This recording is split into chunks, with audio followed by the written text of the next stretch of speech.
మ్యారేజే, వివాహమే ఒక ఐడల్‌గా, ఒక విగ్రహంగా మారిపోయింది. ఎందుకు అనంటే, ఎప్పుడు చూసినా నా భర్త ఎట్లుంటాడో, నా భార్య ఎట్లుంటదో, పొద్దున్న లేసిన దగ్గర నుండి ఈరోజు నా భర్త దొరుకుతాడేమో, ఈరోజు నా భార్య దొరుకుతదేమో, ఎప్పుడు నా పెళ్లయితదో.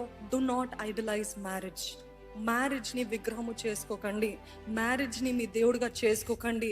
దేవుడు దేవుడే, నేను నేనే, ఉన్నవాడను అనువాడనని చెప్పిన దేవుడు. ఆయనని మహిమపరుస్తే, ఆయన నీతిని, ఆయన రాజ్యాన్ని మొదట వెతుకుతున్నట్లయితే సమస్తము అనుగ్రహిస్తాడంట. Don't keep rushing.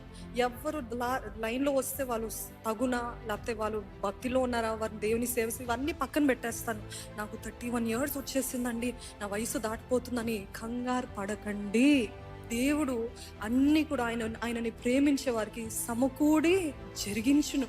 నమ్ముతున్నట్లయితే కంగారు పడకండి, కలవరపడకండి. దేవుడు తన తగిన సమయంలో అన్నీ కూడా సమకూడి జరిగిస్తాడు.